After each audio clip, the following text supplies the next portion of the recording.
Hello my dear friends and family, I'm operator Starsky, and today we will talk about this. What happens if Ukraine symmetrically responds to the Russian attacks on Ukrainian energy infrastructure?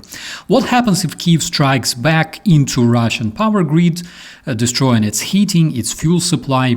Could that force blackouts, industry shutdowns, and fuel shortages inside Russia itself? Actually, you've seen some of that already. Just recently, Ukrainian forces struck the Zelenskyy thermal power plant in Bryansk region, hitting transformers and causing fires that cut electricity and water supply to several towns in the terrorist federation. That is a concrete example of how Ukraine's long-range strikes can reach deep into Russian territory. So the question is Russia actually ready for sustained blackouts, for interrupted heating, and fuel deficits inside its own borders? Can the terrorist federation support its population and also its economy, its enterprises, when they are the ones deprived of power? In today's video, we will break down several things. First of all, what kind of damage could Ukraine theoretically inflict given missile and drone reach, and how effectively could Russia defend its energy infrastructure? Second, what vulnerabilities does Russia already have in its electricity grid, in heat systems, in fuel supply chains that Ukraine could exploit? Third, how well could the Russian regime cope with the blackouts, with cold and fuel shortages, and could they maintain essential services, prevent public unrest, and protect their industry? And finally, what would be the political and social consequences for Moscow if millions of Russians suddenly face darkness, freezing homes, and fuel scarcity? Basically, all those problems they've already caused to Ukrainian people starting 2022. Can Russia actually withstand the symmetrical response? So, my dear friends and family, let's review these questions right now. Before we talk about Russia's weak spots, let's remember what we already went through. In 2022, Russia hammered our fuel storage and refineries in places like Kremenchuk, Odessa area, Poltava. They tried to choke our logistics and make people panic at the pumps. But of course, it didn't work. Ukrainians took the hit, our rescuers put out the fires, our engineers rerouted supplies, and we kept defending ourselves. Then came the big terror Russian campaign against Ukrainian power grid, starting October 2022.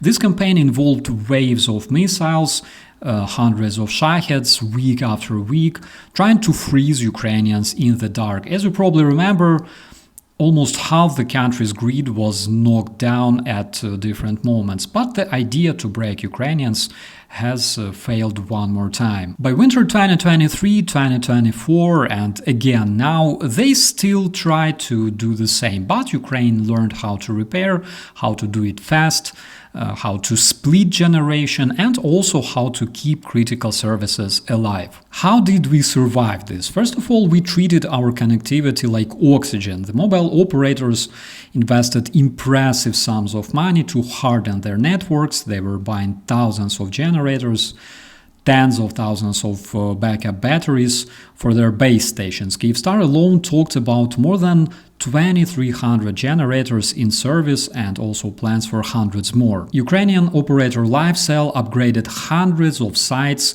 to boost coverage and stability under stress.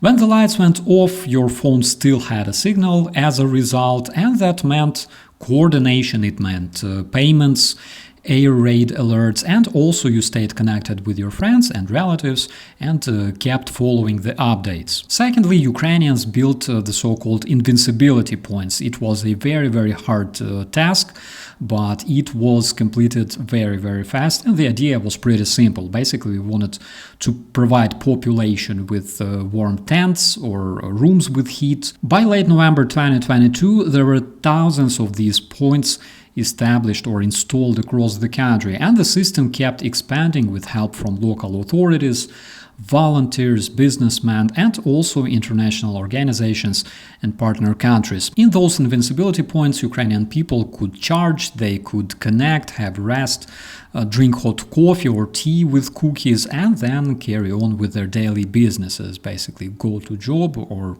go back home.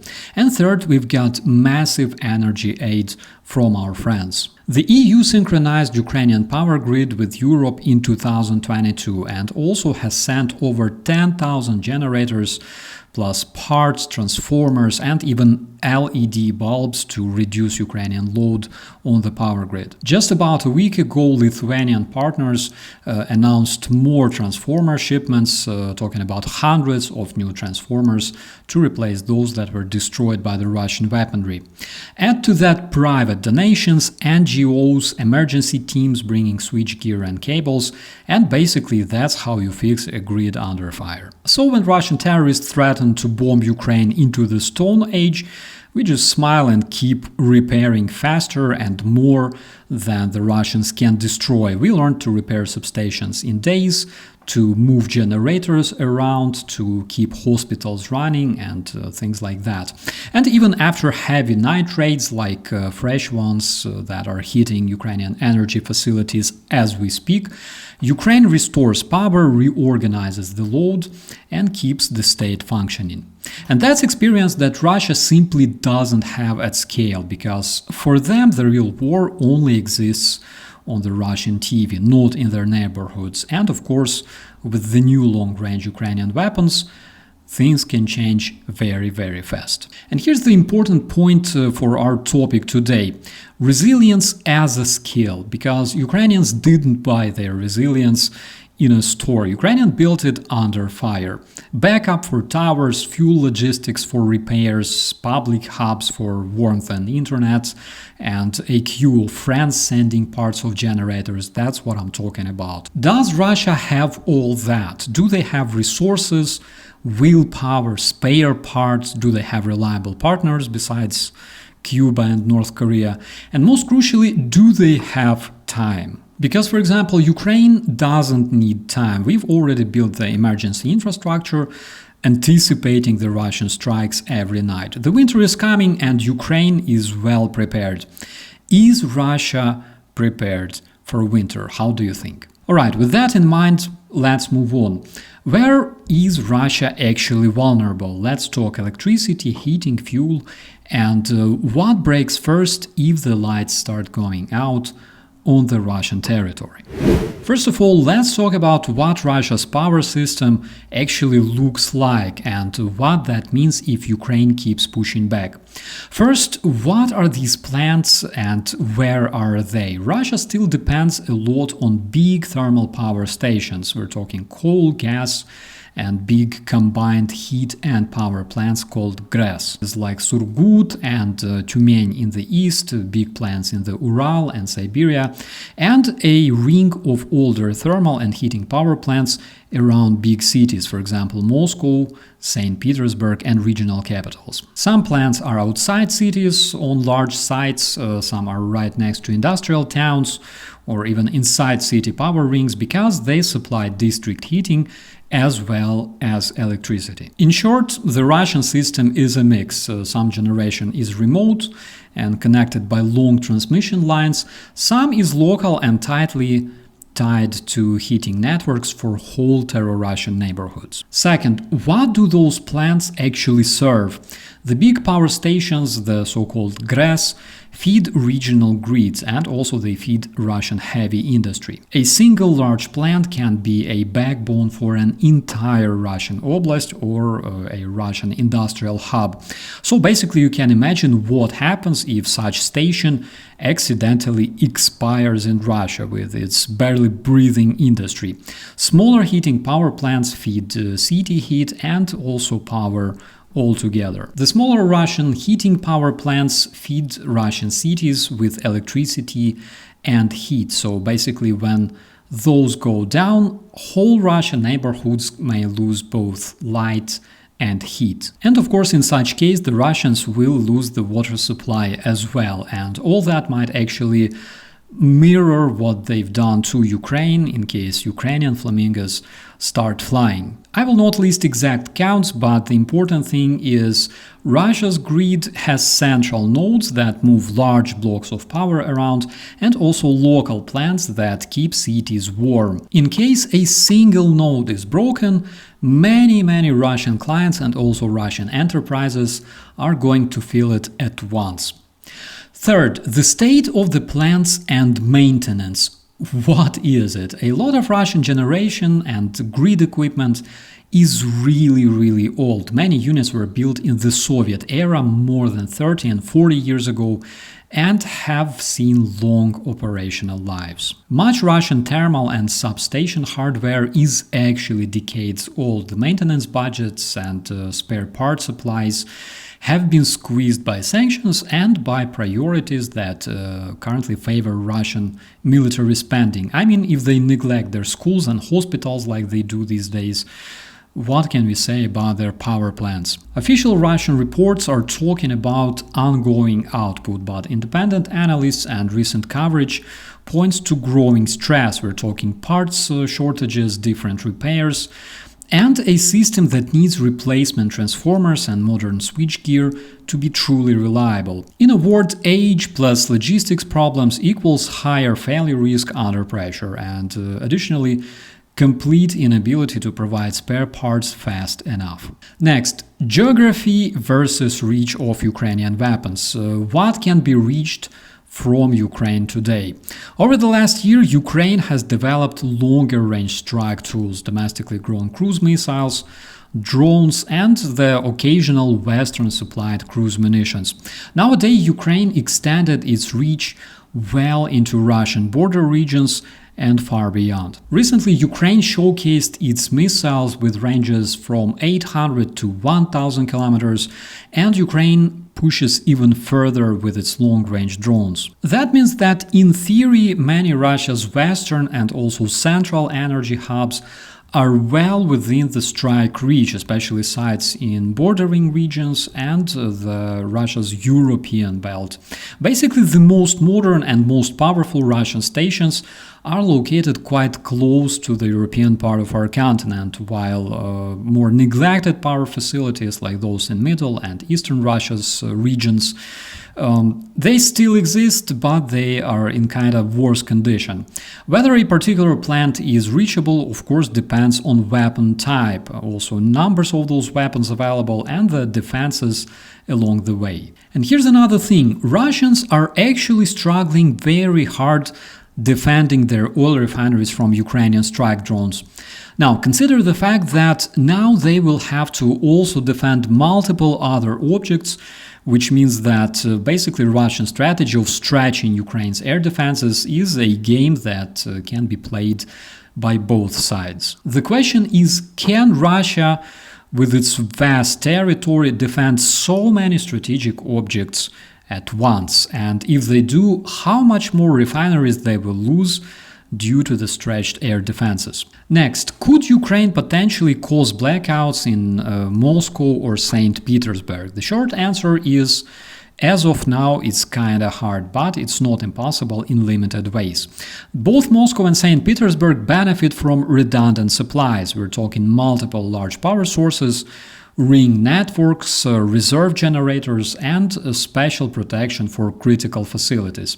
Heating a single remote thermal plant or one substation can cause local outages, and it also stresses the grid, but plunging an entire megacity into long-term blackout is actually much more complicated. Obviously, such operation would require sustained strikes against many different Russian power nodes and enough munitions to overwhelm Russia's air defenses. At the same time, Russia's aging equipment and spare parts shortages make recovery much slower than it used to be, and targeted hits on distribution or heating-linked power plants could have extremely painful local effects. So, long story short, Moscow and St. Petersburg, of course, are not as fragile as any other smaller Russian town, for example, like Belgorod or Kursk. But at the same time, they are not invulnerable either, especially to repeated wide area campaigns that would strain their repair capacity and also stretch Russian air defenses. Now, what happens if central coal stations or big substations in the terrorist federation are hit with long-range weapons without getting into operational details? Practically, the system reacts in a few predictable ways. We will see multiple outages when the Russian power reserves are thin, and also district heating that is tied to the power stations can be interrupted even if the generation is partially restored. In addition to that, the Russian industry, and on the first place its military industry, will lose supply and shut down, and that will create additional problems in terms of economy. I'll be clear, I'm not giving instructions, and of course I'm not giving them out, right? I'm just saying what generally happens to large interconnected Russian grids when key nodes are damaged based on how grids behave worldwide, and especially in Ukraine, which had absolutely similar power grid before it was reinforced due to the Russian strikes. And final point, Russia has big plants and complex grid, but at the same time it has systematic weaknesses, things like aging equipment, centralized choke points for heat and power in the Russian cities, and also constrained spare parts logistics. At the same time, Ukraine is growing its reach, meaning that it can put pressure on border regions and critical industrial hubs. Whether that pressure scales up to sustain blackouts in Moscow or St. Petersburg, of course, depends primarily on munitions and also on Russian defenders and the Kremlin's ability to patch the received damage quickly and effectively. Which is kind of funny to even mention, of course, because we're talking about Russia, but the point is, a big state like Russia with big plans is, of course, much harder to topple with a single strike.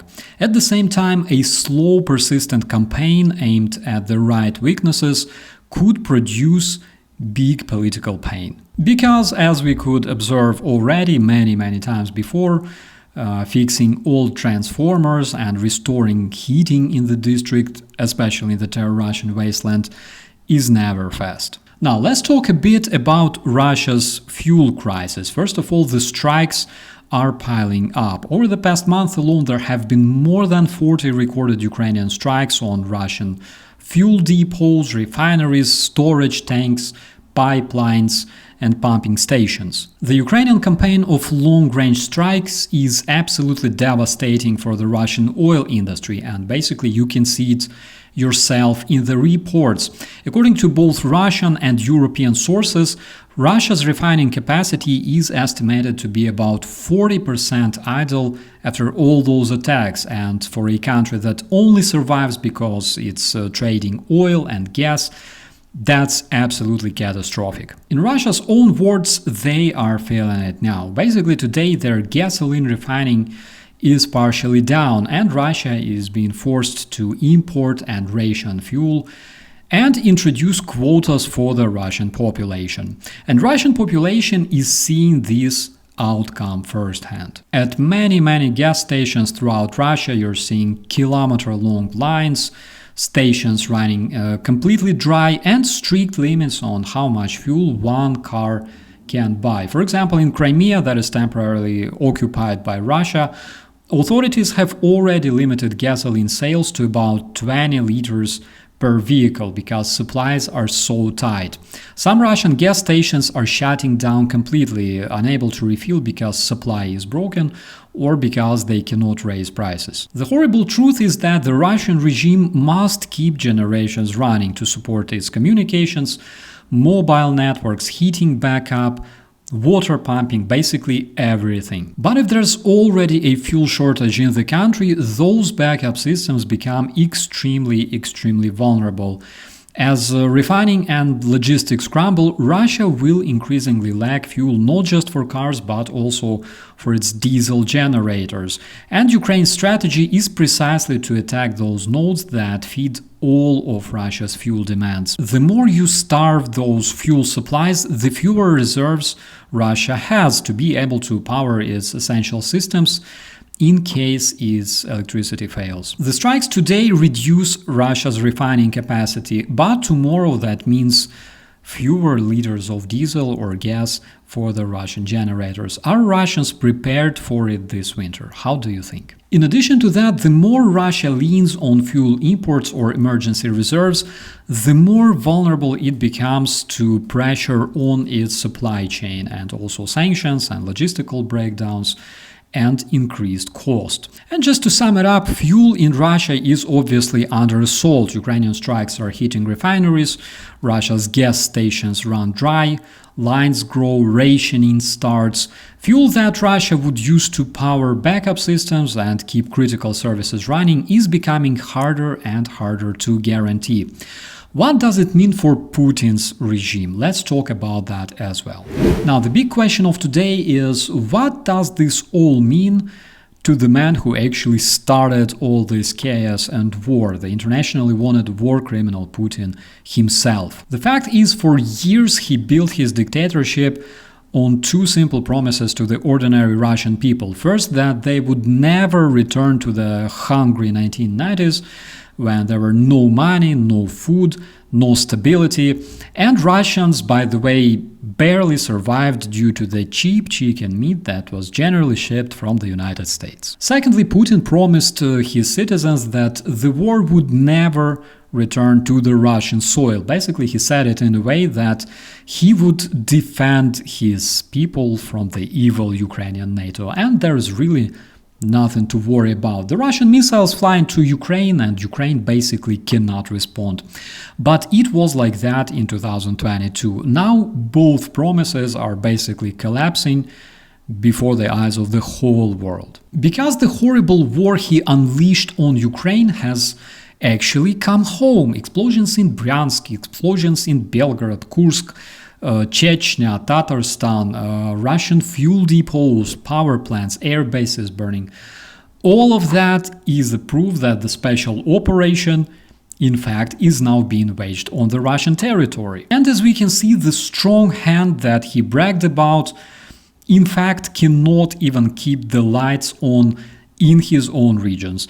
And when the prices rise, when fuel is rationed, when Russians realize that their radiators are not warm anymore, they will not blame NATO or Ukraine for that. They will blame the man who promised them stability and basically gave them ruins. Of course, at first, Russian people will stay silent because the Russians are used to fear. They are raised in fear and obedience for many, many decades. But when fear meets hunger and cold, silence starts actually cracking. And this is how every empire begins to fall from the inside. Will it happen tomorrow? I highly doubt that, because the history shows that dictatorships usually die slowly, pretending to smile until the very end. But every blackout, every empty gas pump, every new coffin from the front lines coming to Russia, all that eats away at the myth of Putin's greatness. And his regime is actually rotting, and we all can see that. And not because of sanctions or speeches, but because Ukrainians refused to surrender. And that is the lesson for everyone, my dear friends and family.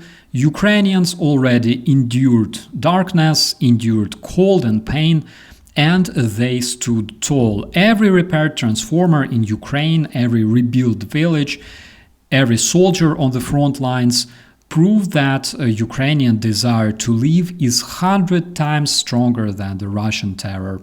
And despite the fact that the war is still far from over, one thing remains clear to me. Ukraine learned how to survive. And Russia is only beginning to learn what it means to pay the price. I'm Operator Starsky. Stay safe, stay strong, and never lose your light, my dear friends. Thanks for watching. Subscribe to UATV English and stay updated on the most important events, top news from Ukraine and all over the world, in-depth analysis, exclusive reports and interviews, all on hand in our channel. Join our community of viewers and stay tuned.